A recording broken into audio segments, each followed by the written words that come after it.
Hello, everyone, and welcome back to episode number 30 of the Sim Racing in Focus podcast.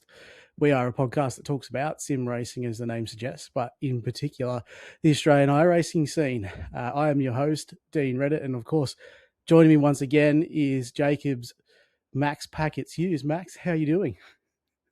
You referred to me as Max. Yeah. Oh, yeah, I'm all right. I'm about the same as you right now, a couple of drinks deep, ready to dribble about the last month that has been in iRacing.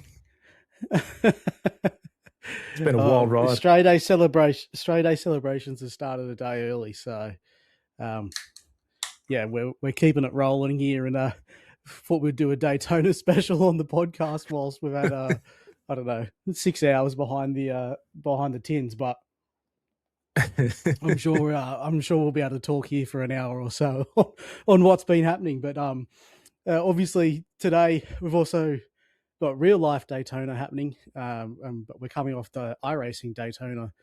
Sorry, there's not much happening right now. There's not a lot happening on the real Daytona. Oh, is that the fog that I heard come in?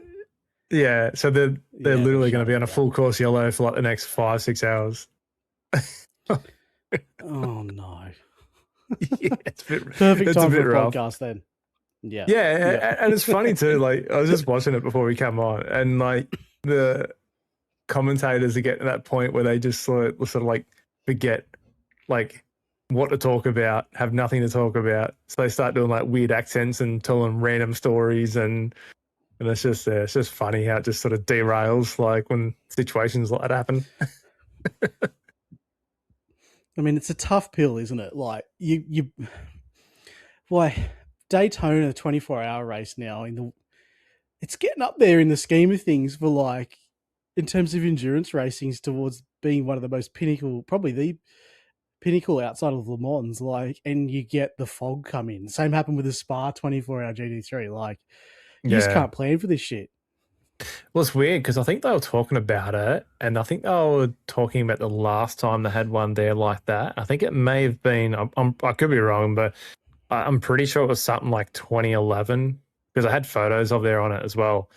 And they said it doesn't happen very often, but it does happen where they do tend to get the fog a little bit early because it was like 8 o'clock, 9 o'clock at night, and the fog was like setting in. It was so early. Like, it was crazy. And it's just like, it's way worse now. That's brutal. We're used to it at Spa. We're used to it at Le Mans. So bit, but that's the European countries. You don't really expect it out of Daytona. But anyway, that sucks for them a little bit. Sucks for us as well watching in. But because we had to get up at 4 a.m. this morning to watch it to start the coverage, and now the prime time viewing's been fogged out. Yeah, well, I think the start definitely made up for what's going on now. The start was mental, eh? It was like carnage, like in the turn one, and there was so many people caught out by freaking cold tires. Like, it was like 6 LMP2s off in a turn one. There's GTBs off in a turn 3, I think it was. Like, it was just mental. Got so bad that even freaking Kenny Bull started calling all the prototype drivers freaking pelicans. Yeah, cold tires. That's a theme for Daytona, both iRacing and the real world. All right, well, we'll talk more about the Daytonas in a sec. Basically, to kick off tonight's episode, I was going to do things in reverse. Normally, we save the plugs for the end of the episode, but tonight I basically wanted to start this one off before we get into a bit of dribble, really.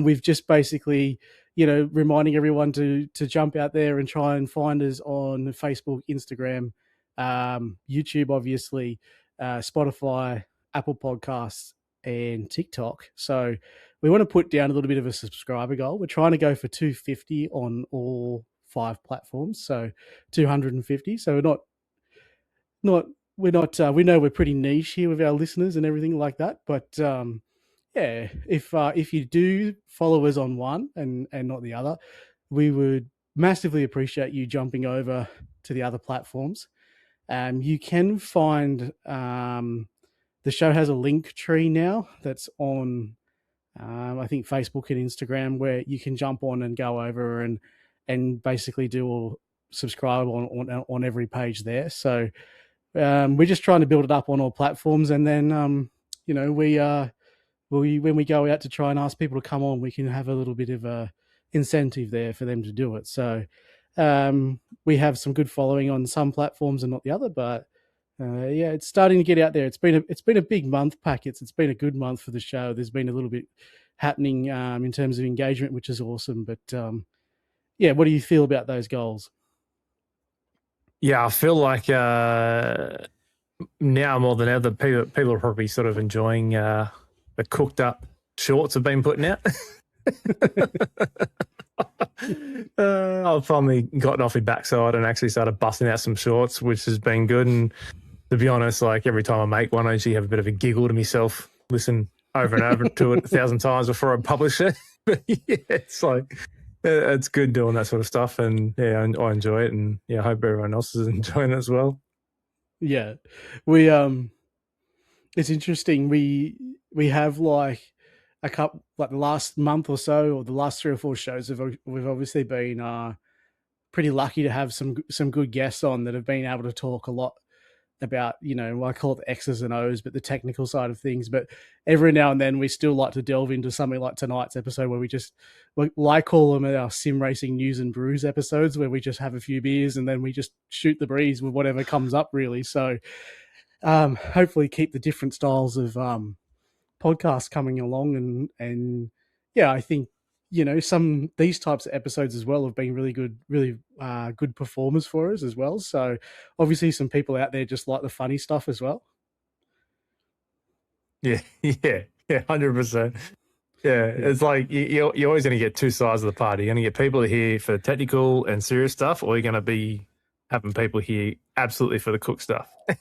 It's going to be one or the other. I don't know. I mean, hopefully sometimes we come across as being humorous, but like I don't know too many other iRacing episodes of podcasts or whatever that do humor all too well. So hopefully we do it all right. Look, we find ourselves funny. That's all that matters. yeah, we do. Probably too funny.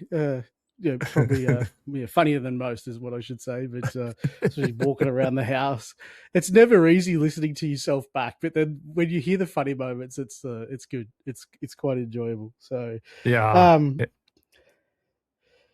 So you go on. No, I was just going to say, I was just like, yeah, you're saying it's funny to sort of listen to yourself back and hear yourself. I'm like, how do you think I feel when I'm dressing up with a wig and glasses and doing these weird ass videos I've been doing lately?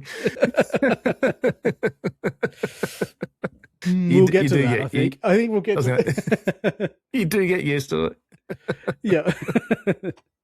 Very good. All right. Well, let's get into iRacing Daytona 24hr. We're calling this one Sim Racing News and Brews Daytona Special. So, mate, I think it's fair to say Daytona 24 hours is now probably iRacing's pinnacle endurance event. They get it first cab off the rank at the start of the year. Would you agree with that? Yeah, I think it is. Like, especially when you have the raw like thrown into the mix as well. Like, it's like a massive festival build up. Like, it's like really exciting because like I participated, or me and Maddie participated in the raw twice because I died in the first one. Sorry, we both died in the first one. So yeah, we participated in that, and like it's like this big build up, and it's like, oh, I'll do the raw, and then I'll start getting ready for the 24, and then it was just this big like 2-week endeavor, and I don't know if that just makes it so much more, or whether it's just Daytona in general. Like, there's something about Daytona, like I don't know what it is, but it's just such a good event, eh? Like I love it, and I had not done the 24 for I think maybe 2 years now, maybe 2-3 years. So this was my first one back, and it was like I was like halfway through it, and like Maddie jumped in the chat, and I'm just like, man, I've missed this. Like, this is such a good like event. Like I love it. But yeah, the hype with the Daytona 24 and the Raw before, like it's mint. Yeah, it's grown on me massively as well. I remember coming into iRacing and everyone sort of like, you know, hyping it up, and I'm just like, you know, having just watched, real world motorsport, I'm like, I don't get what the hype is about. Like, I don't. The track, I suppose, is like, I thought it was just Americans overhyping stuff. Like, I didn't think there was that much nostalgia to it. Like, if you know what I mean. And Yeah. and I didn't know whatever all the big deal was about it. The track's like, I don't know. I don't know if you're going to go. Anyone's going to come out and say they absolutely love the track. Like, it's not. It's not really. The event's not really about the track, is it? Like, it's 3/4 oval and a little bit of infield, but like, Yeah. like you said, it's like a festival build up. I think because the track isn't super complicated, that it draws big attendance. And it's like an easy start to the enduro season. It's like an easy start to it. It's like the new year. Enduro season's coming up. This is the first one. It's the easy one. You knock it on the head and get it done. I'm glad you said it was easy. So tell us how your first race went in the Raw before the 24. Look, it was going really good, and then I got rear-ended. This was on the warm-up lap, was it not? Oh no, that was the second one. So, right. So on the first one, so I lobbed in there on the first one, and I was in the hairpin and got absolutely dive bombed so hard, and almost locked his brakes and just drove straight to my right rear wheel. Gave me mega wheel damage. Initially, I didn't feel it until I went to the bus stop and the car went in there backwards because it didn't like to turn left anymore. And then, absolutely just fed me to the wall. So I was like, oh, well, that's done. That's that. And then I jumped in the next one the next day. And I think I qualified the same. I was like P7. And then coming out of turn one, I was in P3. And I just had a mega run. I stayed in P3 like all the way up until I think it was about 40, 50 minutes left. And then I did have damage from someone running into me, and it gave me a lot of straight line speed down. So I had to kind of stay in the draft, and I was losing distance on P2. And I got a little bit of greed out of the exit of the bus stop because I'm like, I need to stay behind this guy because if I don't, I'm going to lose pace, and then the people behind me are going to catch up. So I tried to take a little bit too much curb, and it didn't like it, and I drove straight into the wall. Got a meatball, took some repairs. And I think I finished 7th. I finished what I qualified because that many people died. I still finished what I qualified. So I lost like 1 I rating, and I still got safety rating out of it. So it wasn't too bad, but it was good. Good. Yeah, it was good. Like I loved it. Like I haven't driven the LMP3 in that long, and I drove that thing. I was like, wow, I really miss driving this. And it was good. It was a good little build up to getting ready in the LMP2, especially the LMP2 being a little bit slower now. It was a good little sort of like stepping stone to it. Yep.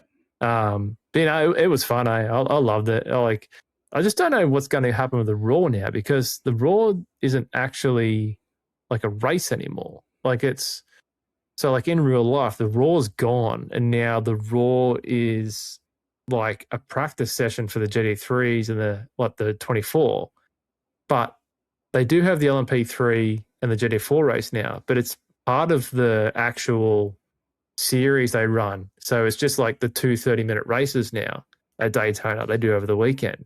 Oh. So there's no actual Raw race now. It's Raw practice for the actual 24 race. It's like a shakedown thing. So I don't know what's going to happen with iRacing next year. So there's a good chance maybe it might have been the last one that we done, but I hope not because it's really good. And I love it. I'll be keen as to do it again. But yeah, see what comes of it. Hopefully it's not the last. Hopefully they just keep doing it just because it's technically those cars are still there anyway. So it makes sense just to keep it there. But see what happens. Do you know any reasons why the real life event's not going on anymore?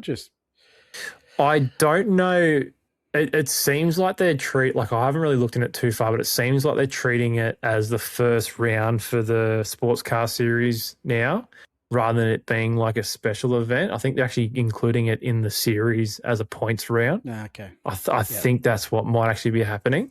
So that way it still runs the same format as what it normally does for the rest of the season.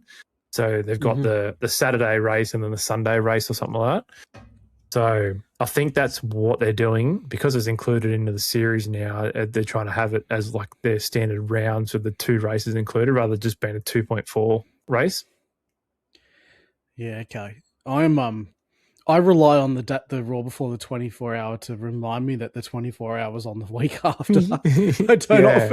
I don't often participate. The only time I participated, I think I was off the back of having a break from sim racing, and I think I'd sold my rim, and I was like I was elbows deep in Truck Simulator at the time, and I had like a massive wood grain truck rim, and like is this when we drove the TCRs? Yeah.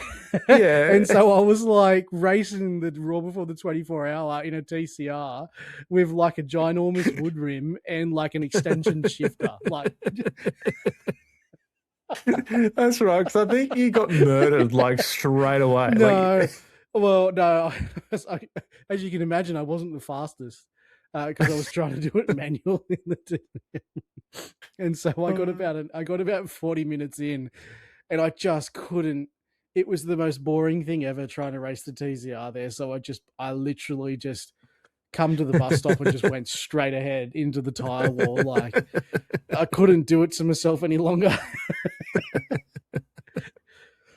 I think I went out and brought a rim that week, and then saddled up for the Daytona 24-hour, and away we went. I was back into it, but yeah, that was my only venture into the Raw before the 24, and I haven't done it since because But the LMP, that was before the LMP3, I believe. That was 2 years ago because I remember we did that because I did the same thing. I was in the Civic, I think it was, and I remember I got murdered by an LMP3. I think the LMP3 was just out. And then last year, I think I did it in the Merc. And I think I was on par for a P2 last year. And I got murdered again as well. But this year, did the LMP3. So I can safely say that I've attempted it in all the cars. Not safely, obviously. Had a couple of deaths, but it's good fun. But yeah, I love it. Like, such a good little like build up, and it gets like really good numbers too. And I love like jumping in there too. Like there's something about those, like that special event in particular, being only like 2.4 hours. The in-game comms sort of like takes his turn, where it's like a production car challenge race where all the Americans are just in there dribbling like on the comms chat like the whole time, like just non-stop.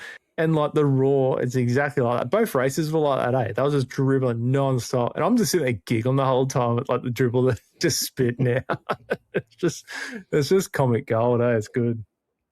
What, like, were they just like into each other or just talking nonsense?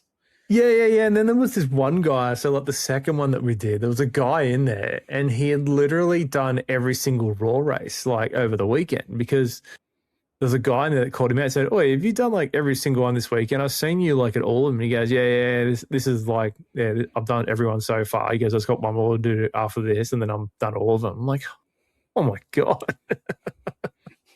That's commitment. which old mate that was calling him out had to have been in all of them as well. Yeah. So it's just crazy that people just like line up every single one. Like, yeah, man, they just sit on it and go all day. May as well do the 24. That's hectic. But yeah, I don't doubt it. What about the 24-hour race, the actual event the following weekend? So that would be last weekend? That was last weekend, yeah. Mate, you spearheaded our LMP2 car, mate. So give us a little bit of your driver's eye perspective on how that went. Well, if I was going to paint a picture on it, I used AI to adjust and fix our spreadsheet. And I sent that out to the guys with absolutely no idea on whether the car from 3 years ago, before it had the power decrease, whether the fuel was still a 45-minute stint. I took a guess and just went, yep, that's probably that. I used ChatGTP to tell me whether that was accurate, and it gave me these figures based off Daytona and the average fuel usage to go, yeah, somewhere between like 45 to 50 minutes. I'm like, yeah, sweet, we can work with that. That's close enough. Yeah. I did at most in the car, I did 10 laps in the LMP2 prior to the 24. I spent maybe... So what's that? That's like, 20 minutes roughly, somewhere around there. Mate, I would have spent hours setting up the computers so we could stream the whole thing. I spent priorities. Yeah, I spent no time on actual track practice. I spent it all on making sure that the computer was good for it and the stream was going to be okay for it. Like, that's where all the effort went. And to make sure that, we were all good and we had a setup. Like, even when we started the race, when we, like, Step Van started, and when he started the race, we still had like a 4.5 hour gap in the afternoon that nobody had filled. Like, we went into this thing without all the slots filled. And in the end, me and Maddie just went, because I think we were trying to wait on you whether you had cricket called on or off, because that day that we were forecasted to have an absolute blaster of a storm all day. And then it just absolutely fizzed. It was so weird. Because it fizzed out. We did the Australian split, right? So we kicked off at what would have been 8 a.m. our time. So you guys had jumped in and you're like, oh mate, what are we going to do about this 4.5 hour gap that we got? I think it was pretty much from like midday till 5 p.m. or 1 p.m. till 5 p.m. It was even longer than 4.5 hours. It was the whole afternoon. The whole afternoon. And I'm like, man, it had been raining that night. And I'm like, look, the cricket's on the verge of being called off. Don't stress. I'll head there. Meant to start at 1. Forecast to have like a 40 mils of rain at midday. It's going to get washed out. I'll be back by 2. Just keep the car circulating until then, and then I'll jump in and I'll do like a quad stint or something in the afternoon. So you guys don't have to. And got to the cricket ground, and it's just like blue skies and, and birds are chirping. It's just they've been talking all week about us getting like in excess of 150 mils of rain, which obviously cricket would not stand a chance of being on. And yeah, here I am at midday, just looking at the ground going, nah, we're playing and it's going to go all day. There's no chance. I remember seeing the photo come through and you're like, yeah, no, I'm not coming back. And I'm looking at him going, all right, Maddie, how much time have you got available this afternoon? And he's like, yeah, no, I'm here. I just said to him straight up. I said, look, I'll bank in as much as you need me to. Like, what can you do? And he's just like, he goes, if you want, because they end up working out. I ended up doing 3. He did 3, and then I did 2.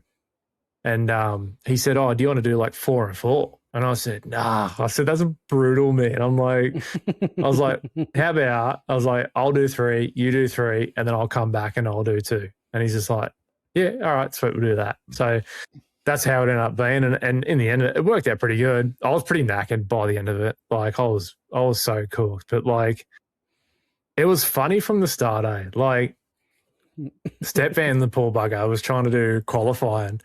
And like, I don't know if anyone's like seen the socials on my end, where I put my Daytona track tips video out, where it was an absolute piss take. And I'm just like going, yeah, rightio, how you going to take the bus stop is, you want to take it, turn it in early. And I basically cut through the bus stop flat out from the infield. And then I'm also like, oh yeah, when you come into turn 1, you basically just want to stab on the brake and lock it up. That's the best way to pull it up. And And the whole time he was doing his qualifying laps, I'm just like, righty, you coming to T1 now, mate. Now stab it. Now stab it. And then he's like lighting it up and he's like getting the shits about it. I'm like, no. If you're lighting it up, mate, you're fast, because if you ain't spinning, you ain't winning. So the whole time the poor guy's trying to qualify, I'm just like dribbling crap to him, just not helping the situation. And in the end, like, I think we put it on P7. It was P7 we put it on. And I just said to him, I said, look, man, I said, just cruise. I'm like, because at the end of the day, it doesn't matter where we start. It only matters when we finish. And it's so easier to get caught out in this race, especially when you're up the front. So it's like, don't worry about it. And yeah, he started the race. There was a carnage in like turn one with like 3 or 4 cars. He's dodged that, like only just. And yeah, friggin' putted away. And then we got like a little love tap from a friendly team. And then got like a tiny little bit of damage from a car that sort of rejoined in a dumb way, but it didn't really cause much damage at all. We managed to fix it in the first pit stop. I think it was that damage. It was really good. There was a moment there where just out of the blue, and it was really out of the blue, where Step Van's just like, I'm like down on the straight. He was down from like 300k on the straight down to like 290 or something like that. The car was down heaps, and he's just like, what's going on? And then he's like, oh, I had to drive off before, like, to miss some people. And he goes, I drove through some cones. So we tried to look through the car, see if there's a random cone stuck in the car, but like we couldn't see it. But he said he could hear something in the cockpit just going do, like every now and then. He can hear the bump. So he goes, I'm pretty sure there's a cone stuck in the car. And after that stint, it was handed over to me for the first time, and I'm just like, oh, I'll see how it is. I'm like, hopefully when it goes up on the jacks to hand the car over to me, hopefully that fixes it. So hand over to me, and sure enough, went out there for the first lap, and the thing was straight up 300k an hour. So when it went up the jacks, obviously freaking fixed it. Yeah.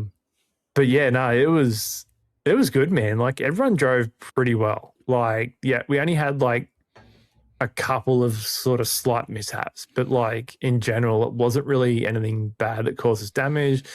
Wasn't really anything that sort of like cost us much time. It was just slight little errors that didn't really cause any dramas at all. Like, it was, everyone drove mint. Like, it was so funny because like, and we talk about this like all the time about like the Bukaki car, like from, years ago when like, what was it like 3 years ago?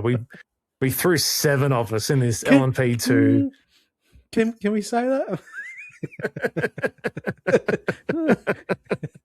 it's out there now, yeah. Sure. What are they going to think when they hear that? We had, what was it? There was 7 of us in this LMP2 because we couldn't make our mind up about splitting it to have 2 cars. So like, no, we'll throw everyone in this one car.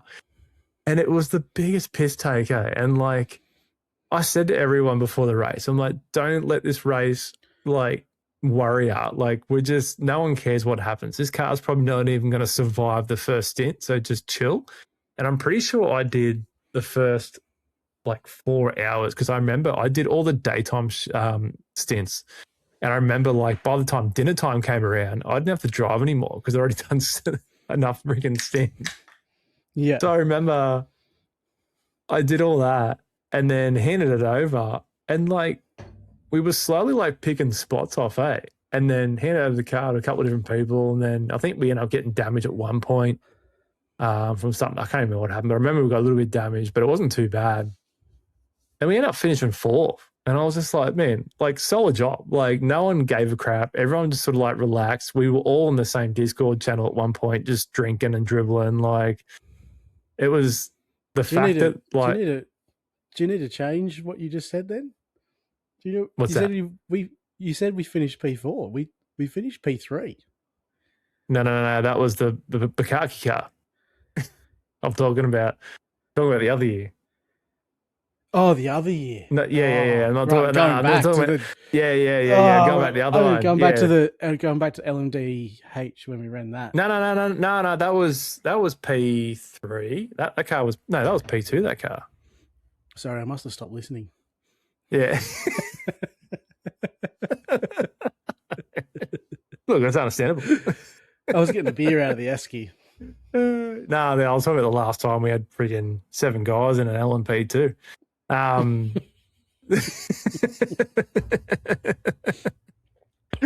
But yeah, it was funny, like how 7 guys in the Bukkake Cup. Got it. Yeah, literally.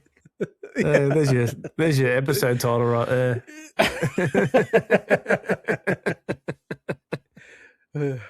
This is where we get cancelled. Yeah, but yeah, it was funny. Like I remember, like everyone had a good time. Like it was complete load off from having any sort of like seriousness about it. That like no one felt pressured to do good.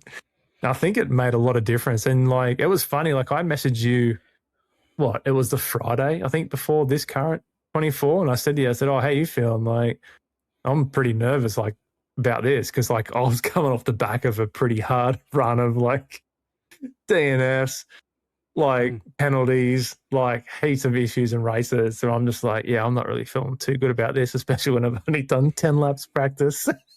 And you're like, no, it's all right. Just cruise and just get in a rhythm. And, you know, we'll just, whatever it is, what it is. Like, doesn't matter. Like, don't let it get to you. And like, yeah, it was funny. I like just got out there and sort of like cruised, sort of drove to a number really. Like I was sort of like trying to purposely hover around that 39 to that 140 mark. Like I wasn't really trying to push it. Like, and then it was funny because like I had no idea about fuel strategy because I hadn't tried to test anything.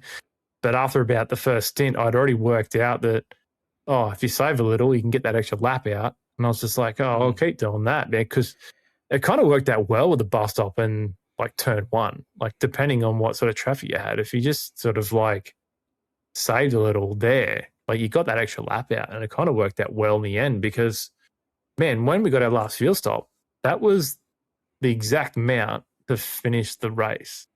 Like we didn't need to top up. We didn't need to save. Like it just worked out like really, really well. So yeah, it was funny, eh? Like, didn't take it too serious. Yeah. No, like you've got to. There's some of the endurance races and the special events are all down to your exactly what you just said. Then where it's your stints, it's extending and trying to drop a stint at the end or something if you can, or not falling into the trap where you're trying to do half a stint at the end.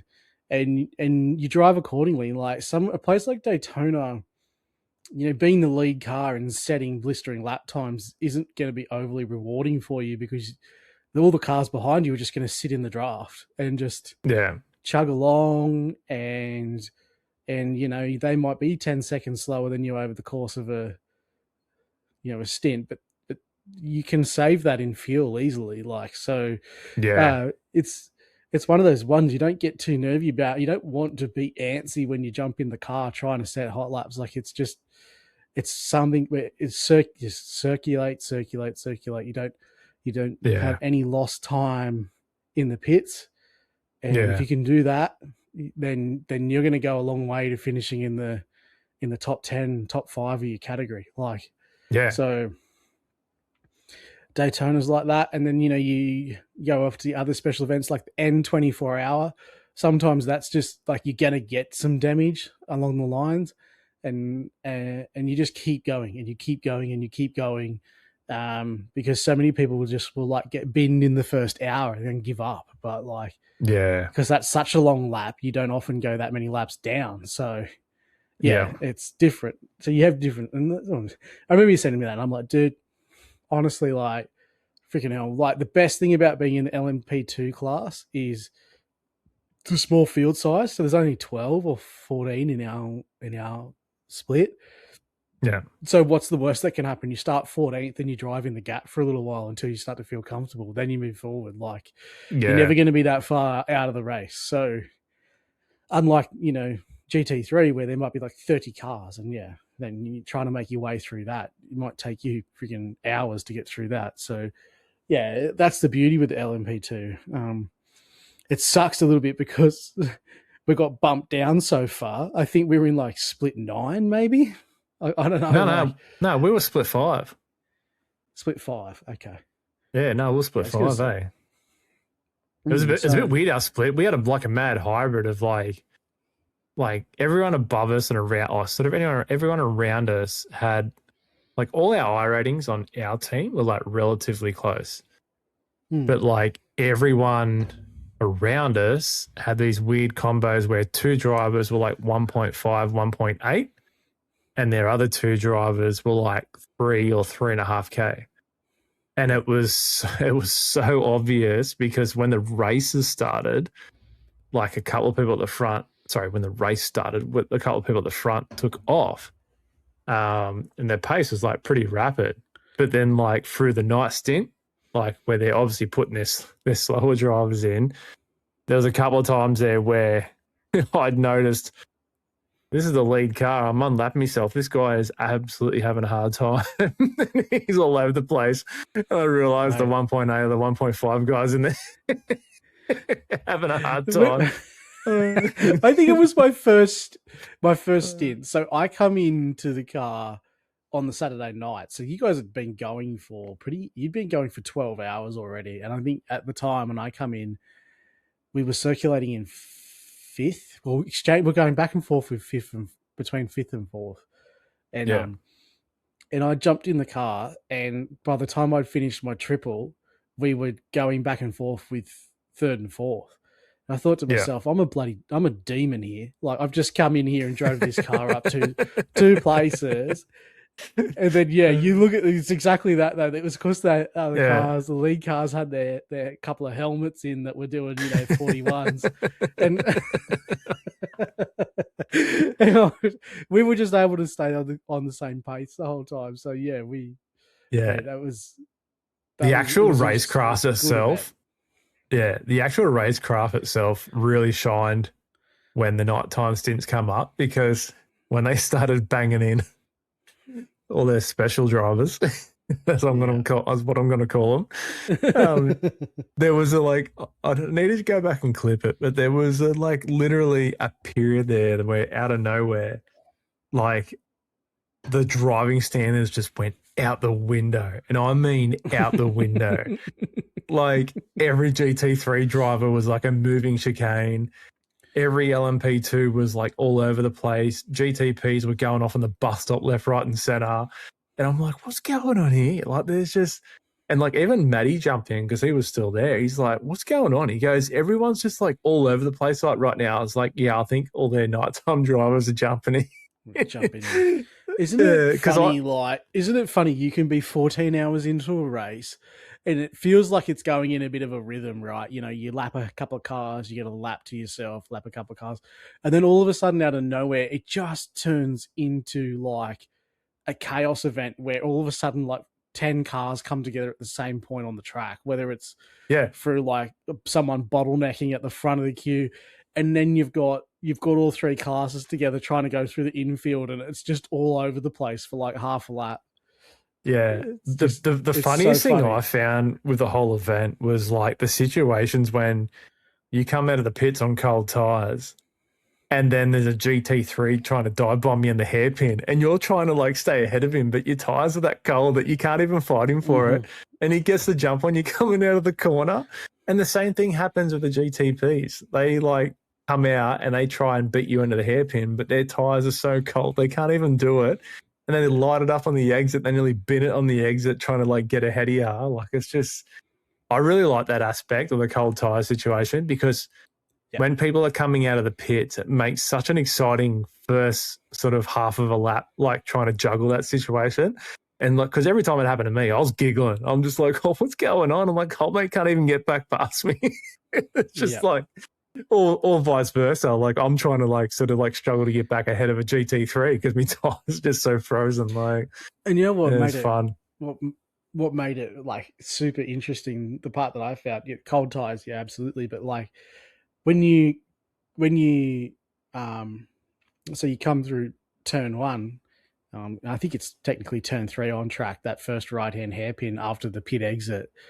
The GT3s broke the deepest. Yeah. And then LMP2, and then the LMDHs had to break the earliest, but it was like they could roll off the brake quicker. So yeah. you would have this interesting thing where where like if you're coming out LMP2, you're trying to shove it down the inside, but you still have to get on the brakes like 50 meters before the GT3, and so then they extend out in front, and you're just hoping they don't turn down on you, because technically they could be at the apex first, but then the GTT, or what do we call the LMP1 now? Is it LMDH or is it LM? I don't know. Whatever. It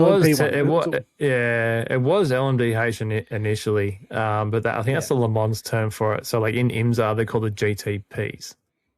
GTPs, right? Yeah. So they would go super early. So you would. I had several times where I'd have a GT3 on the left, I'd be in the middle, and I'd have a GTP on my inside, and you'd all go into the corner, and I'm trying to get the move done on the GT3. LMDHs or the GTPs trying to get the move done on me, but we ended up all further apart because the way the braking application went, and you just kind of relying on the person in front just to go, all right, I'll just give myself a 5/10 penalty here just to just allow the move to happen. But then all of a sudden, halfway through the braking zone, the GTP would rocket forward because they'd be able to roll out of the brakes. It seemed a lot quicker than what we could, so in the LMP2, and definitely the GT3. So that dynamic was really cool.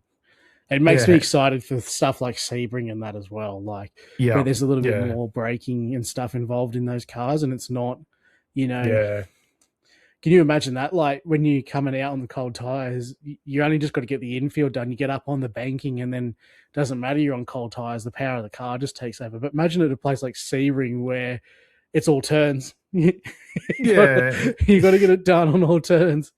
So you got nowhere to rest for it. Yeah. It'd be even harder. But yeah, the LMP2, man, what a car! That was such a good car. It was funny. I really enjoyed it. Because I remember when they changed it. They dialed back the RPM. They dialed back the power, and I remember we were like, initially like, oh, they've massacred. What were we saying? Like, oh, they massacred our boy. Like, you know what I mean? Like, what have they done to it? Like, because we had so much like history with that car.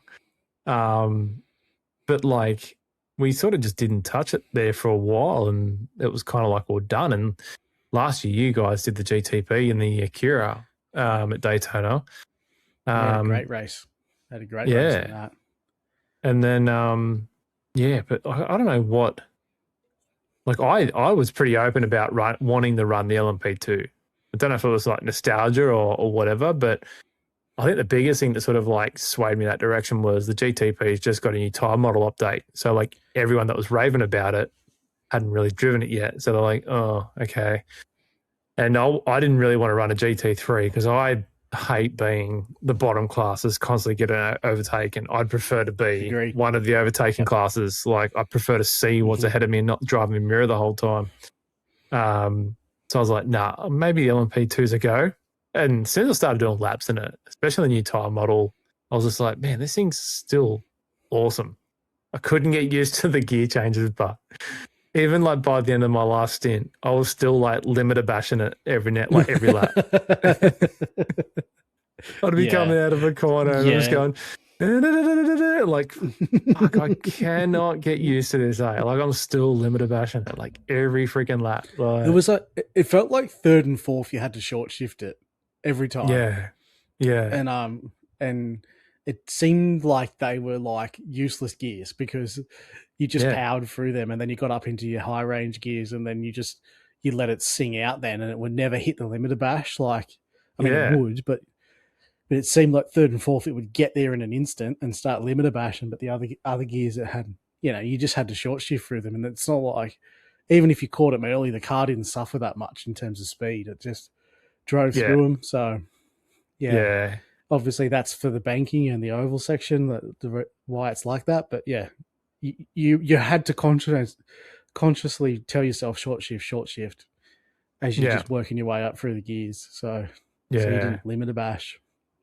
But it's still a good car, but oh yeah, great. Like car. I remember, I'm looking forward to. Surely we're doing Sebring in the LMP2. Yeah, if we don't get I a think so. GTP. Yeah, we'll wrap up our race there.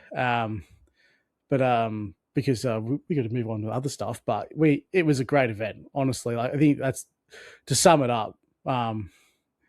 Obviously we had a really good race, so we're going to be happy. But I just think like even our split, like the standards were genuinely pretty good. Like all the way through, we had a great class. I think we had, guys.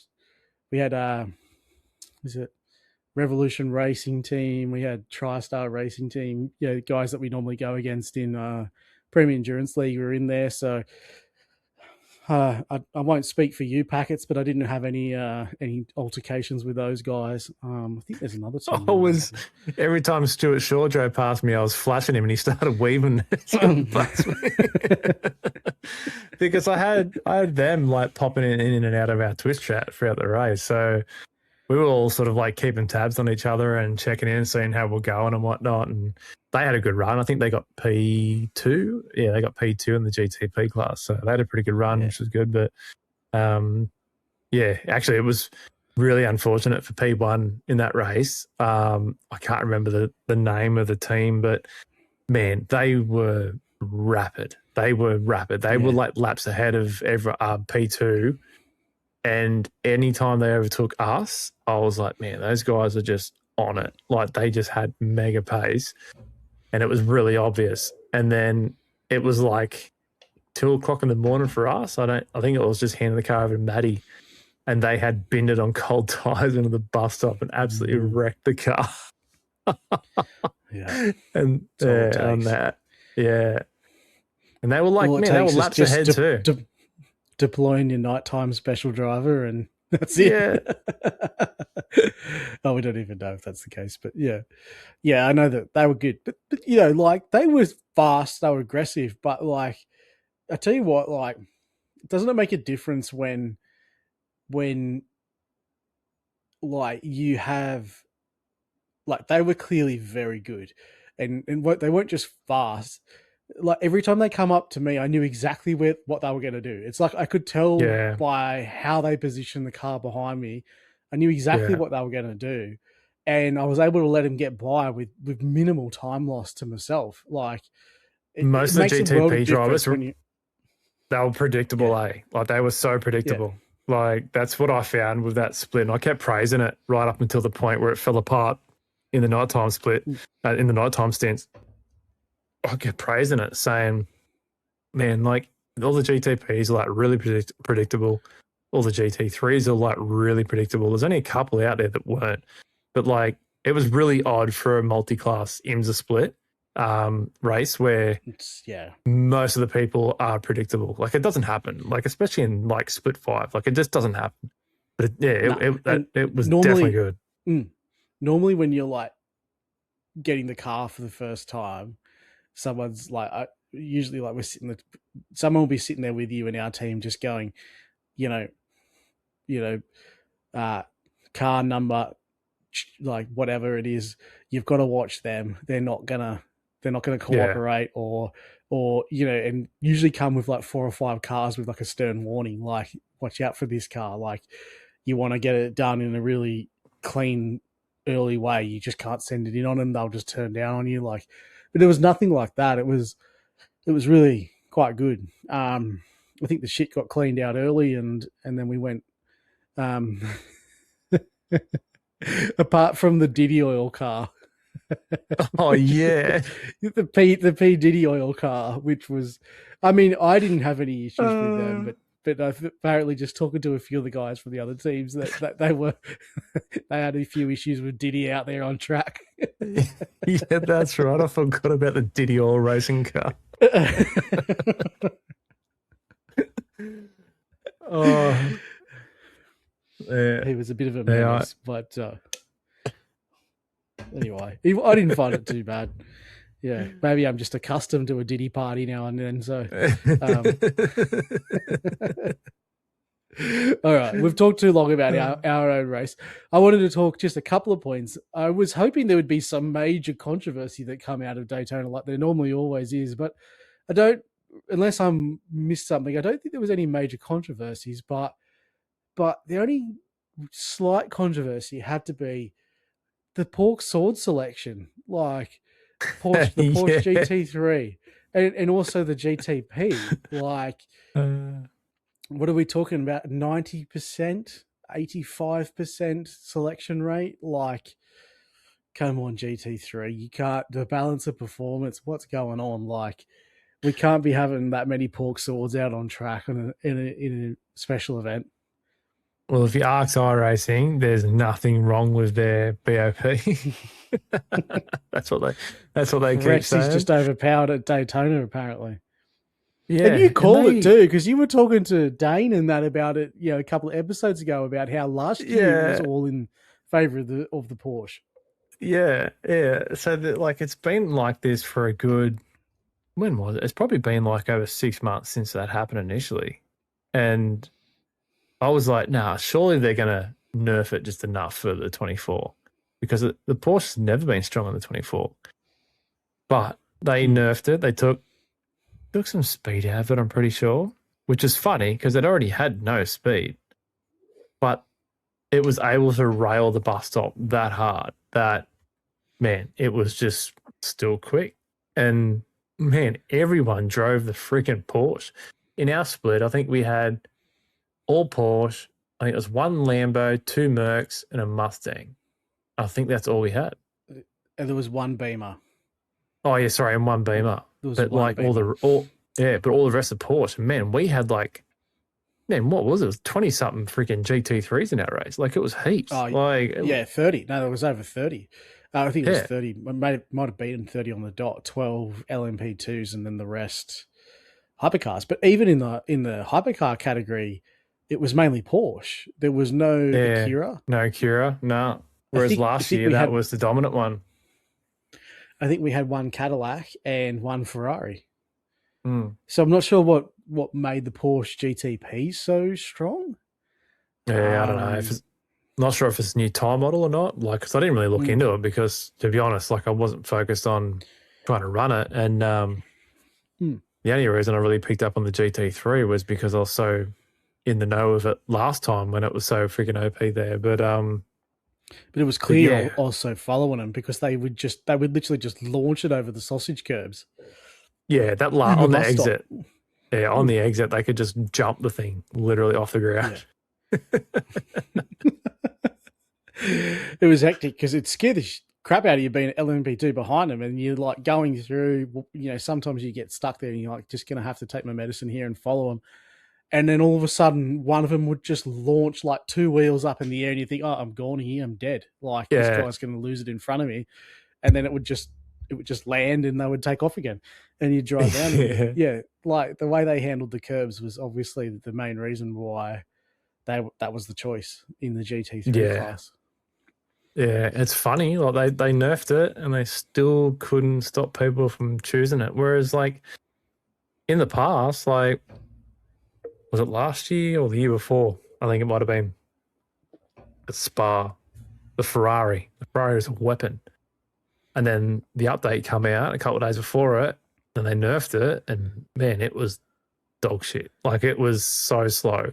And everyone's like, yeah, no, I can't run that. But I'm like, man, they nerfed this thing, basically the slowest GT3 already, on the fastest track ever, and they nerfed it more.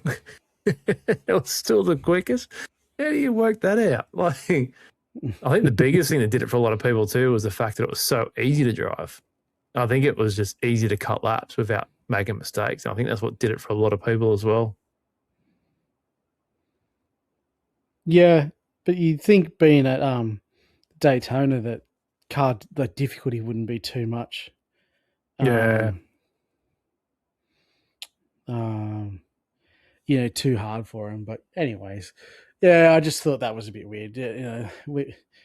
It's continuing the trend in GT3 at the moment where there's such a very obvious car choice at the moment when there used to always be 3 or 4. But yeah, anyway, we'll see how they go. There's plenty of GT3 special events coming up, so hopefully we'll get a bit better field spread. I think the trend continued right through too, and like the other thing I was going to touch on was like, did you catch any of the broadcasted top split from the Daytona 24? Because yeah, the Porker was strong in there as well. Yeah. I think Drago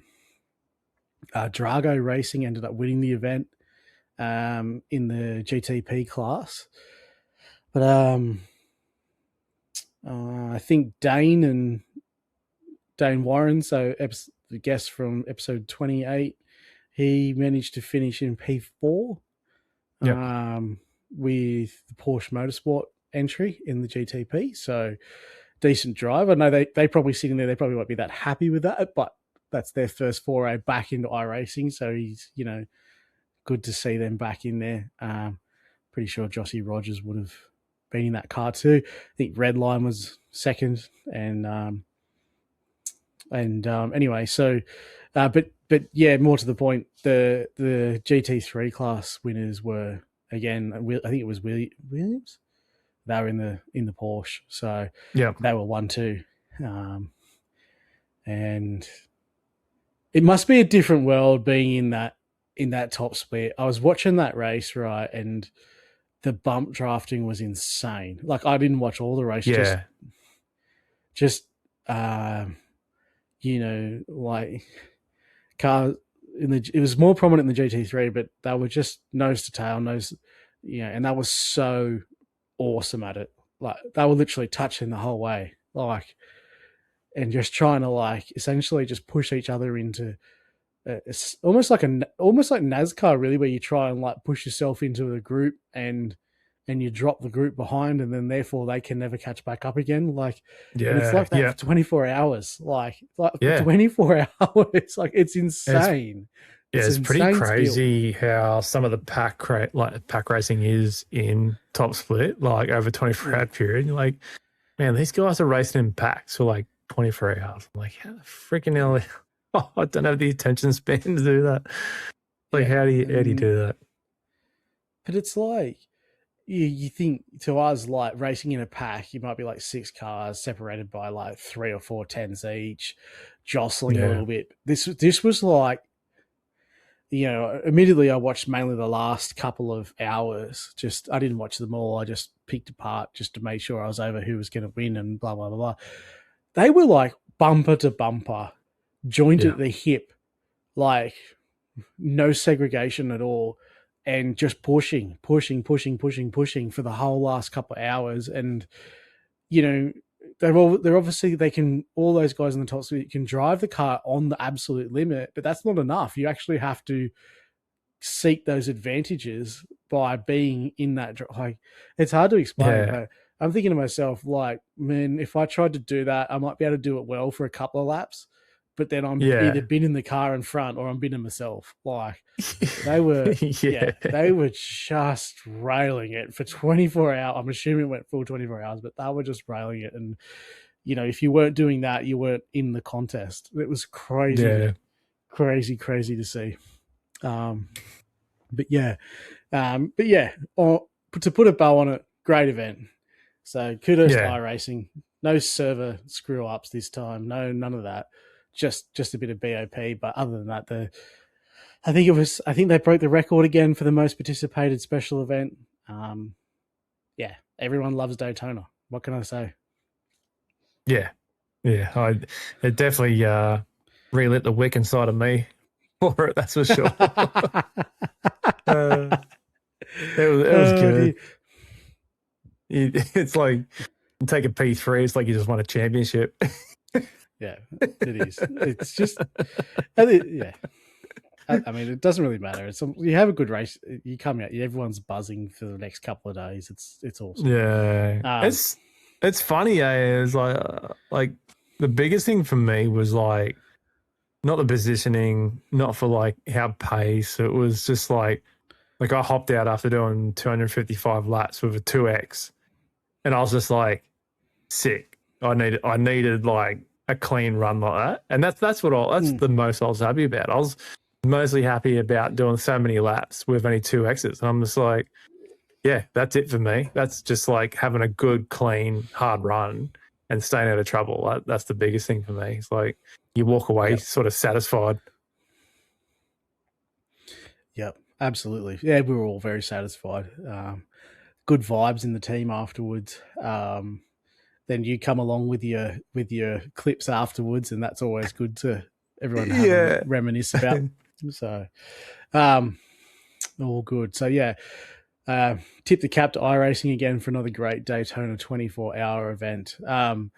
Hey, other thing tonight, I just wanted to have this. This won't take too long, but I was having a little bit of the last week or so, just sitting back about and having like a little bit of a reflection on, I guess, the last 2 months for the podcast and the sort of the interviews that we've done and the guests that we've done and I was just I thought we would have a little chat about a little reflection over those episodes and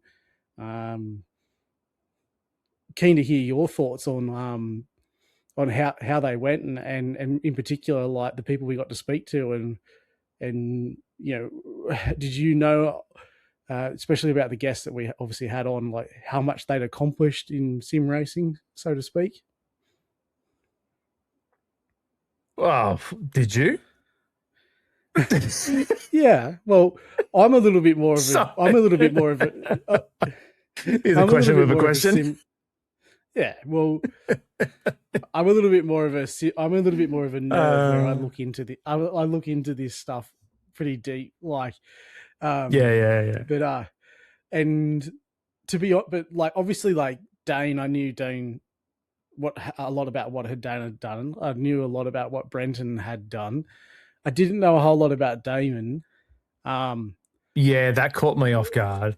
Yeah, and so it's kind of interesting because, like, obviously, having those caliber of guys on, like, it's been pretty. We've seen a nice little uptick with viewership and certainly engagement on the pages, which has been awesome. Like, I think all in all, like, to what we want for this podcast is just to have that little community that can have a joke with us or talk a bit about, engage with each episode or whatever it is. But obviously they bring a little bit more viewership and it's some of them are technical. Like, as it goes back to what we were saying at the start of the episode, sometimes we have some technical episodes, sometimes we have some humor first episodes, and it's interesting to when you sit back and look on it and just reflect on how they went. So I don't know. I feel really positive about the podcast and those episodes of the last couple of weeks. So I'm keen to get your thoughts and then extend that out to anyone that's listening as well, what they thought about those episodes. And certainly we're always trying to do better. So I don't know, anything stand out to you, mate, from the last couple of episodes? Yeah, I think in the last few episodes, like, it's been very noticeable in the fact that we've started to go into a pattern of like sort of progressing with our guests, and it's funny too, like you nailed on the head before where you're like, oh yeah, you understood about like Dane, but you didn't understand about, what Damon had accomplished. And, that sort of caught me off guard too with Damon. And it was the same with Brenton as well. Like, I knew Brenton and his association with like Evolution, but that was sort of like where it stopped for me. And I knew that he commentated on the Porsche series, but that was about it. I didn't realize everything else with actual motor racing that he'd been involved with, and wasn't really aware that he was the reason that Winton was on iRacing. I knew, like, with the podcast, right? This has been a nice slow burner project, and I knew eventually we would work up to having Brenton on, and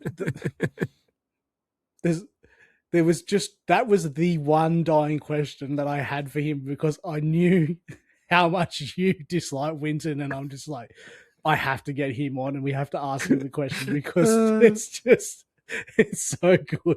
And the fact that you still said, I want my money back afterwards was amazing. I thought that's it. It doesn't matter what happens for the rest of this interview now. I've got the reaction I was after. Nobody could ever change my mind about how much I dislike that track. It's like, it's probably Well, in real life, it's probably a really good track, but on iRacing, I despise it. Oh, it just makes my blood I boil that that's on the service, and the fact that I paid for it full price. I loved how on board he was with it. Where he's just like, yeah, well, it's a freaking Yeah. free track now, so that's how good it's gone. So he's like, Yeah. he's fully no on board denying it. with like he's got no hard feelings about like copping a bit of banter about it. So that was awesome. That was a really funny moment. What was he saying? Is my gift or my legacy? He goes, oh, what's the opposite of gift? Hate. Everyone hates it. That was a really funny. It's moments like that, like, and yeah, that you have. And when you sit back and think about it, it's like, well, yeah, it doesn't really matter um what quality of track Winton is. Like the fact that he's got it in there is like a pretty cool thing to achieve. Yeah, and, yeah. You know, and I think we take people like that for granted quite a lot. You know, in you know, everyone wants, you know, all the Australian tracks and all of yeah, the best racing standards or all the best, but it takes people and like Brenton to put a lot of effort in to get it there. And you know, you got Winton there, and just listening to talk about Phillip Island as well, and how like precarious and like on knife's edge that situation is. That's like, oh yeah. I didn't realize that was such a bad. Yeah, that they actually don't want it on iRacing. I'm like, that was interesting. Like, Yeah. you know, and then on the flip side, like, you know, we spoke to Ricky, you know, end of last year when we sort of was firing this back up, and he's like, oh, you know, I think you should have a chat to Damon. And I'm like, oh, I've seen Damon around, don't really know, and you know, don't know a lot about him, and I try and be at least a little bit prepared on who's coming on. Like, yeah, if anyone, if someone's coming on the show, I'd like to be a little. And so I was pretty underprepared for Damon, and like, and you know, he was, you know, he's pretty young, like he's 21, 22, but yeah. dude, man, what he was awesome. Like I can't speak highly enough about him. Like he talks so well. And like all that sort of like, I'm sitting there going, oh, how am I going to keep this conversation going? And then also you and him had a really good connection, like around the karting, around your karting sort of experiences together at Newcastle. Yeah. Yeah, he has his head screwed on like pretty well, I reckon. He's obviously done, learnt from a very young age how to represent himself correctly and how to talk correctly and deal with media. And he's good. He was so easy to talk to. Like he's a great kid, and there's definitely a lot going his way in the future. Like I'm very excited to see where he heads. Like I feel like he's sort of bit of a dark horse, like going forward, like where people sort of like aren't seeing him coming, but he's definitely going to go places, I reckon. Definitely. Yeah, I think he is too. Like, he's got the ability to flick that switch where, like, obviously, like, I think, the Eclipse team, like, they've got obviously a lot of highly skilled drivers, but they're from what I know, which is obviously secondhand information, they're larrikins. Like they love to stir the pot, but I think he's got the ability to flick that switch and just go, you know what, if I want to do anything with it, I need to turn that larrikin stuff off and just get the job done, and he can do that. And I think we'll see him become a little bit more of a prominent name. And then you got Dane, who's like he's really dry and funny in that, if you can understand his dry sense of humor, but also like there's so much to talk about and like with him, but because he's excels so much at what he does, a lot of the stuff that are like massive achievements to us, they're just like, he's just like, oh, that's just a normal day thing for me. Like, and it's almost like they're not worth talking about for him. Like, you know what I mean? Yeah. Like, and so it was like, he again, he was good talk of it and good speak of it. Like, yes, yeah, there's stuff where he's just like, oh yeah, that's I guess yeah that happened. Like, I don't know, like he had yeah. not to take anything away, just I thought that was funny. I'm like this, like we're sitting here going, these are amazing, and then this guy's just like, that's just normal, guys. Like, don't need to overact there. Like, but Yeah. he's awesome. Like, Yeah, I was training and Lando Norris there once for a bit. Yeah. It's like, wait, what? What do you mean? so like nonchalant just to drop that in there, and because I was when I asked him that question about like, oh, so you guys had to like train the supercar drive. Like I was talking about the supercar drivers. Like I'm expecting him to say, yeah, I rocked up and back then it might have been it might have even been Scott Pye back in the Walkinshaw and Andretti United days. Back then, I don't know. Geez, it would have been close to being Scotty Pye in that car, wouldn't it? Back then in 21, Maybe. 2021. And it's, yeah, we did a bit of work with Scotty, but then he comes out, he's like, oh, yeah, no, yeah, I guess we did. I think I helped Lando there for a couple of nights. And I'm like, okay, that's just taken that up a few pegs. Like, just funny, like, yeah, just casually tosses it in like, oh, yeah, now that you mention it, yeah, I did do some work. And so, yeah, that was hilarious. So, yeah, just a really cool couple of shows, 3 or 4 shows there in a row. We really enjoyed it. I got to say, like, I think Damon was the one that took me by surprise the most. That was definitely. I really enjoyed that episode. That was a great episode 28. Obviously, Dane was like, I knew Dane would be awesome. Episode 29, and then Brenton was just, he was awesome as well. We got that wrong. Damon was episode 27.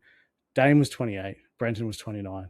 So, awesome little month there for us. Really enjoyed that. So, not to take anything away from Ricky, but like, he probably would have surprised us too if we could actually hear what he was saying.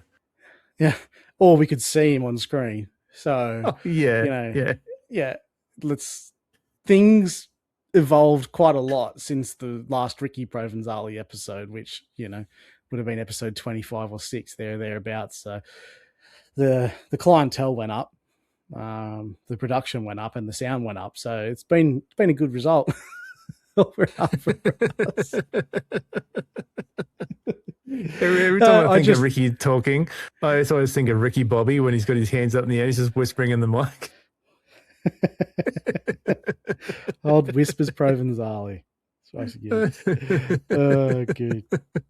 Anyway, so we would absolutely love to hear from anyone that's tuned in, maybe even new listeners that have come on board, what your thoughts were around the last sort of 3 or 4 episodes. And we're always working on improving the audio quality and obviously like any content that goes along with the show with shorts and everything like that. So we've seen a good little growth period, and hopefully we can hear from people. Just let us know your thoughts. We want to hear it. So move on now, Packets, to our next segment, which is the first time we've ever done this on the show. Oh, God. Yeah. And so we're going to call it the fan mail / questions segment of the show. So we haven't got a lot. We've got about 3 or 4. We've got 4 things here. And just some stuff that I wanted to share with you and with people listening in. So first of all, we just want to, I guess, give thanks to a couple of our regular listeners. So, a couple of the Premier Endurance League boys, Mark Foster, Stewie Shaw, Dutchy, a couple other guys that are always commenting and liking all the stuff we put out there. It probably goes back to, I'm assuming Timmy Mulford still tunes in. Massively appreciate your engagement. It's been good back and forth with those guys, and I know they're over there on giving you a grill and 2 packets on your Max Packets channel. Yeah, I'll tell you what, Timmy Mulford probably doesn't listen to us anymore because we haven't talked about the supercars in a while, and he likes Winton, so yeah, he's probably tossed us in the bin, I reckon. Yeah, it's probably true. Yeah. That's probably true. But interesting one to start off with here. So we've got a couple of questions, and this one's I'm interested to know your thoughts on this. So this was one that come in as part of a comments on episode 28. And so we had Mitch Norberto message in and saying, "Love this episode. I'm new to iRacing, been practicing with the supercars and my hot red Camaro. Question: I've spectated a few races as I'm not up to a good enough level yet to race in officials, but just wondering, for such a small community compared to the other series, why is the Supercars series so toxic? The races I spectate, there was so much hate talk, and the way some people were driving was really bad. So, Packets, do you think this V8 supercar community on iRacing is toxic?" I wouldn't use the word toxic. I'd use the word bogans. That's probably the better terminology to get. I don't know if that's any better, to be honest with you. Oh, they're all tanked up on VB, and then we're all wearing wife beaters, and oh God, I don't know, because the one thing about the Australian supercar scene with iRacing is like most of the it's a bit of a mix. You got like this one little corner of it with people that jump in officials and they got like 700 I rating, and then you got the sweaties that do scops and they do Logitech. And when you mix those together and things go wrong, there's always arguments. Like, it's just, I don't know. You got one half of the field that's treating it like a scops race. You got one half of the field that's just like trying to get past 500 I rating. Like, it's, you know what I mean? Like, trying to race their favorite series that they watch in real life. Like, it's, yeah, it's comparable to like Production Car Challenge with the toxicity. I get it, but it's Supercars isn't the only one like it. There's a lot of others out there doing it. Like, yeah, I would tend to echo that as well. I think there's a lot of other series that are just as toxic. But I'd also, from my personal experience, right, is from someone that, you know, for the first 4 years on iRacing, I was predominantly racing supercars. I found the toxicity existed at a lower level, more so. yeah, Don't get me wrong; it still happens at the high level, the elite level, but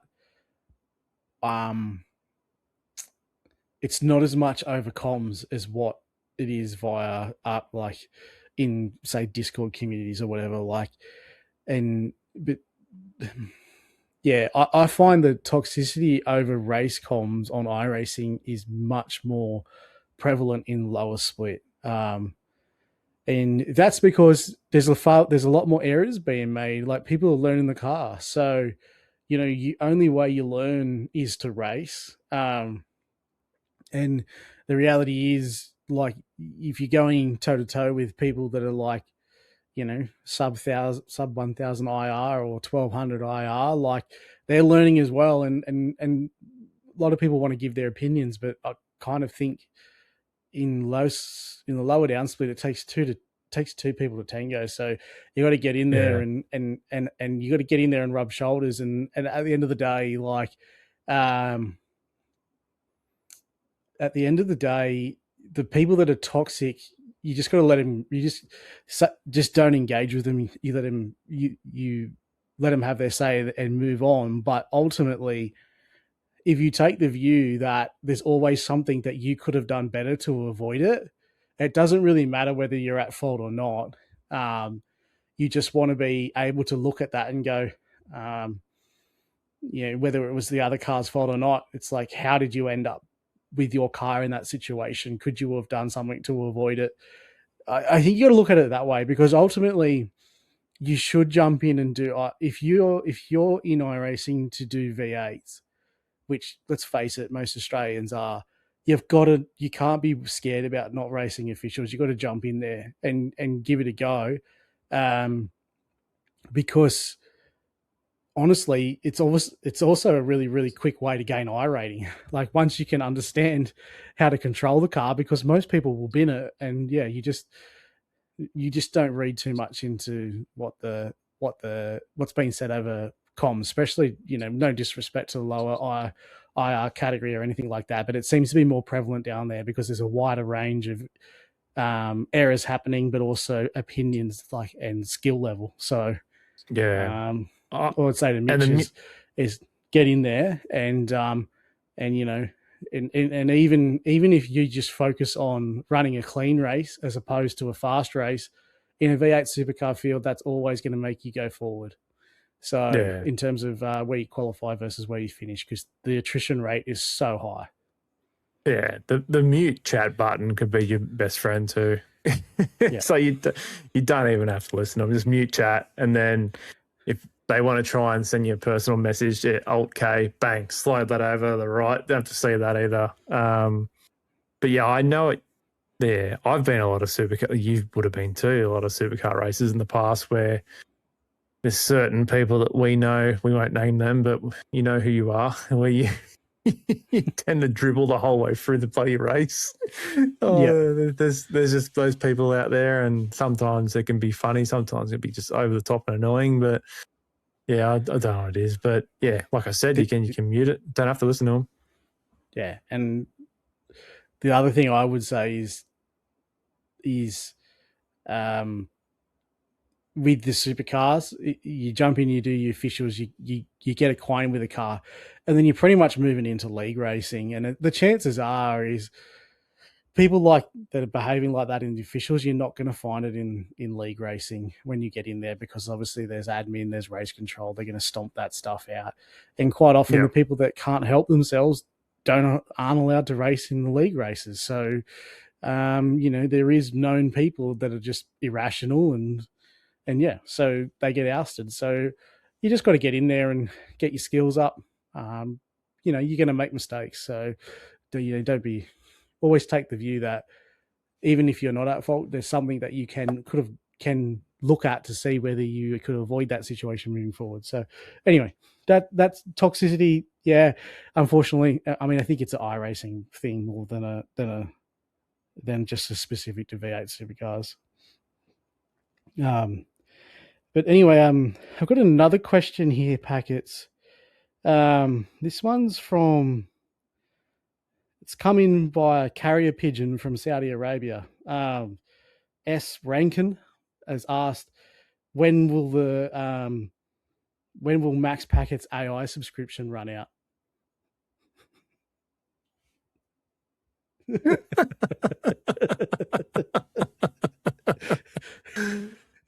Oh, sorry, that got me there for a second. That was good. Signed Prince Abraham. Prince Rankin. Oh, far out. Oh, look, I'll tell you what, it's not stopping. I'm gonna roll with it. Yeah. For people that aren't aware, you have to go over and look at the Max Packets Facebook page and everything. We've got an AI superhero car racer going on at the moment, and he's producing content. So Scotty's had enough of the AI. I think he said to me, he's like, oh, what's he said something about the AI stuff, and I just said, no, it's all legit. I've got a photographer following me around. I maybe said, I can't remember if it was him I said that to, or whether it was Jimmy, but I said it to someone. Like, yeah, it's funny, man. Poor old Scotty. He's been hacked he's had his accounts Discord hacked. He's got the Saudi prince has hacked into his Discord, and now it's creating all sorts of carnage in the Australian iRacing community. So thanks for that, Scotty. Trying to bait people with the beta test for the new iRacing freaking graphics engine. Oh, just click on this link. And a bit of fan mail here, Packets. We'll bypass. We'll leave Scotty. He's had a tough trot. We love your Rankin. We love your Rankin. He'll be back. Just not with the same Discord account. But how's this for some fan mail? Like, this is surreal to be reading this out, but obviously, Packets, you've been doing some really, really good reels for us, which we've been sharing around, and we're getting some more, obviously, new listeners coming in that haven't come across us in the past, and especially via TikTok, we've had a couple of messages come our way. So I've just got one here for you, and this is from Zenith Gaming Official, who's reached out to us, and he was very supportive of the show, and he sent. He actually posted a video and put this on one of his videos. He said, "Now last year I found a podcast called Sim Racing in Focus, and I absolutely loved it and listened to pretty much every episode in a few months as I worked as a car detailer. There's numerous mentions of a Jacob's, Packets, Hughes, and his Lambo. How he would dedicate himself to driving another car, and yet on race day, he'd turn up in his trusted Lambo. It made me laugh so hard. So yeah, I drive the Lambo now because of Packets, because of the blokes here at Sim Racing in Focus, and he's tagged us in it.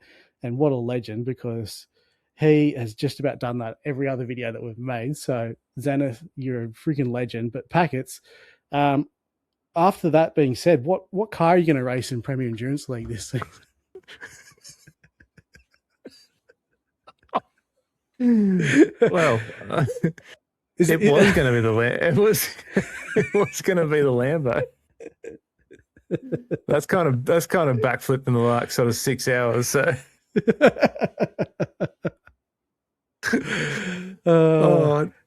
so you had pretty much already nailed it in the head like weeks ago. Going, nah, we're running the Lambo. Anyone else from the team that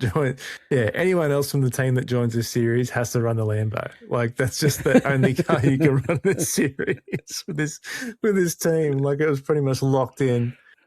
And then, like, I don't even know. Like, for whatever reason, I was just probably because of the 7 hours of full course yellows during the Daytona 24. But I was just like, I'm going to jump on the sim for a bit and cut some laps, and I'll do some test laps for the upcoming season of Premier Endurance League, which we haven't covered yet, we'll get to that. But anyway, I jumped in, did a couple of laps, and I'm like, I'll try the Lambo. Yeah, feels skatey. I'll try the Corvette. It feels pretty good. Try a couple other cars, didn't really gel with it.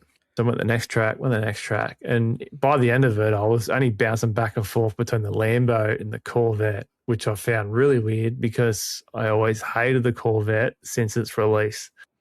And now, in the new time, the first week it was out, I haven't raced it at all in anything. I've only cut laps in it. Mind you, I've only cut laps in the McLaren and a couple other ones, but like even the Mustang, I haven't raced that. But like, but yeah, I was like, by the end of it, I'm like, this is really weird because it just didn't feel like how it used to on the previous tire model. It feels a lot more stable. It is very skatey on cold tires, but to me, it feels like how the Lambo used to feel, which I like. So I think I put it in the Discord something about running the orbital sander because we think it sounds like an orbital sander from the outside. It's just how it sounds. And you said you were basically thinking about the same thing, and you're actually keen on running that car soon. We got a livery that we've never ran before. So I think by the sounds of it, I've already done a reveal video anyway and posted the Premier chat saying that I was going to run it anyway. So it looks like we're running the Corvette. So yeah, the Lambo is out. I thought the Lambo was in. I was like, yeah, we're back in the Lambo. But I'm not right. I'm not riding the Lambo out. I'm not going to ride it out just yet. No. But I will. Say, you haven't cut a lap yet. Nah, I have to go and cut a lap, obviously.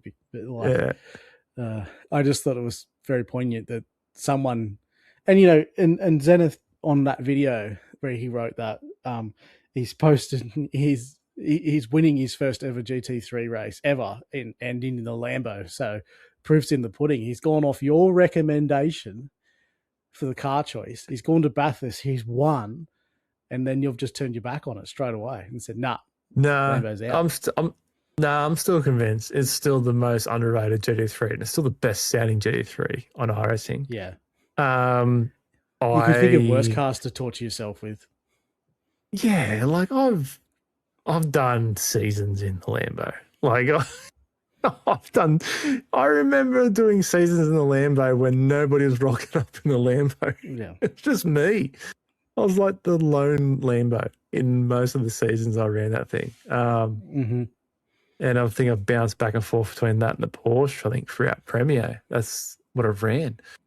But Yep. like, I just need to do something else. And like, to be honest, like the Corvette's the closest thing to the Lambo on iRacing. So yeah, I'll run that. There we go. If it goes bad, it goes bad. Oh well. You'll be back It'll for the go second bad. half of the year in the Lambo. You can go Yeah. back. I'll rear grip myself. Now that you got your car choice all figured out, mate, give us your thoughts on the Premier Endurance League track list that's just come out. You a big fan of it, no doubt? Yeah, it's I don't know. Honestly, it's really, really shit. No. Oh look, I hate to have another stab at ranking, but like I swear he hacked that somehow and made it what it is. But there was a survey out, and somehow we ended up with those tracks. I think I don't know. Maybe it's just one that I'm really upset about. But like, Well, Bathurst, I think you've never finished a race there in living history. I know I can't. I've got one Bathurst 12-hour where I drove mint, but like everything else, I just never. There's something about that track I just can't do good at. I can't finish. I usually have good pace, but I can't finish it. But like Bathurst, I like it. Like it's good. Adelaide, I'm pretty happy about Adelaide. Road America, I love. Le Mans, can't stand Le Mans. I don't know what it is. Doesn't matter if it's a LMP2, GTP, GD3. I can't. I don't know what it is. It's weird for me to like Daytona and then like Le Mans. I get that. I understand that. But yeah, I don't know what it is about it. It's too long of a track. That's what I feel about it. It's too long of a track. I remember that's so funny because I remember like you and I like back in the day in freaking school, like we'd get out. Le Mans had a game on. A game back then. PlayStation 1 or 2? Might have been PlayStation 2. And you would have to play. We would rent it, play it, and the Le Mans would be the last race of the season, and, and you would play it, get to the last race, and you're like, screw this, I'm going to bed. You didn't like it back then, like let alone now. And I'm like hanging out, going, let's hurry up and get through all these other crappy races and get to Le Mans. Like it's kind of weird. Like I think that game made you play the full season, and we would like sim, but like sim the race and get through to the last one. But I'm the complete opposite. I love it. I know a lot of people actually share your sentiment on this and that it's not a great track. I freaking love it though. I love Le Mans in any car, even in the supercar, which is the most unnatural place to ever see the supercar. But like, I frothed on it. I loved it. Yeah, I don't know. I don't know what it is. Like, to be fair, like I've never done a special event there. I don't think I've ever done an official. No, I haven't done an official. I've done a league race there in the supercar, the old supercar. I have never done a GT3 race there. But yeah, like I don't know what it is. It's like too. I don't know. The length of it is weird. Like trying to get a gauge of like where you are for fuel. How many laps you're doing on this. Like the whole gauge of it is just off. But like I reckon, like if I'd done a 24-hour, like a majors 24-hour, like in the LMP2 or something like that, like I'd probably like it. But yeah, as a 2-hour GT3 race, I don't really get too excited for it at all. Spa, on the other hand, I could take it or leave it. The only gripe is I just don't like the new version of Spa and iRacing. Don't know what it is. I just don't like it. Just those 3D curves. I've got a gripe with them, but yeah, I don't think the track selection is actually that bad. I think it's just like, I don't know. Honestly, I don't even know what I was expecting. I just wasn't expecting that. Yeah, you know what I mean? Just nitpicking at this point. Like, Yeah, well, they've obviously gone. Big grids has been one of the big determining factors, which you can understand. yeah, Like, yeah, and it kind of leads into our next point where, like, you know, obviously he announced it on our podcast, our last podcast, but now it's become official on Facebook that the Logitech series, or let's call it Australian Sim Racing Group, are dropping the GT3 Pro Invitational this year in favour of running Porsche Cup Invitational. So I don't know. I don't know if we're looking at now Premier Endurance League being possibly the premier, pardon the pun, GT3 league in Australia. I don't know if I'm not, you know, that's the area that they're hunting for now. So the grid size might be in excess of 50 plus cars. So they really, that becomes quite a limiting thing in terms of track choice, doesn't it? yeah. It does, unfortunately. Like, but in saying that too, like, there's a lot more tracks out there. Yeah, there's a lot of tracks in iRacing that aren't limited to pit stops, but like, I think we end up in this vicious cycle now with Premier Endurance League where we tend to end up in tracks that we were only at last season or the season before. Bathurst is a prime example. Spa's a prime example. Seems like Spa's in there nearly every season. Road America has never been in there because I know Jimmy Really? used to put it. Yeah, well, Jimmy used to put his foot down and say, "No, I don't want that." Jimmy hates Road America. And then Jimmy also hates Sebring. Le Mans, I don't think has been on there. Obviously, Adelaide hasn't been on there because it's new. Mm-hmm. But yeah, no, look, I think when you like step back at it, you go, yep, I like Adelaide. Yep, I like Road America. Yep, I like Spa. Bathurst scares me. Le Mans, yeah, whatever, I'll take it. Yeah, I'm honestly keen for it. I would like to see a Daytona in there, but fuck, I'm just coming off a Daytona high. You know what I You're mean? biased. Like, You're biased. yeah. But Yeah. Bathurst is going to be hard. I just hope we don't recreate that meme that I made a couple of seasons ago where we were coming down Conrod and there was cars flying everywhere. We'll see what happens, eh? It's gonna happen. It's gonna Yeah. happen, but that's Yep. okay. Yeah. No, I'm looking forward to the season. The track list is cool by me. I hope they get a huge influx in the open split. Obviously, that's not our caliber, mate. We'll be in the limited series, so we'll be trundling around in there. But I hope they do get a big influx, especially the guys coming back over from the GT3 Pro Invitational. Damon Woods said he would be back in there again to defend his championship. So hopefully that'll bring some more competition for him. So he's not essentially wiping the floor of everybody. But no, it seems like it's building towards another good year for Premier Endurance League guys. So yeah, looking forward to it. When's round one? I'm kind of just I kind of understand Bathurst. Sorry, the other thing I was going to say is I understand Bathurst being in there because of the 12-hour. So I'm assuming it's going to be pretty close to the 12-hour when round one kicks off. Yeah, that's yes, you're probably right actually. Where is it? I've actually got the thing right here.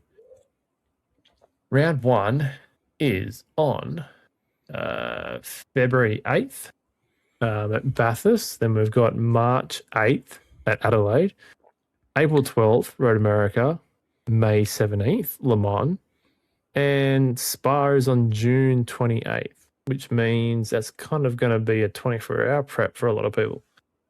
Nice. Was it July? I think July normally Spa's in somewhere around then. It is around middle of the year, Yeah, so that'll probably be a bit of prep for that. Yeah, so no, I'm definitely I am looking forward to it. Like I won't lie. It could have been the best track selection ever, and I still would have flogged it. You know what I mean? Yeah.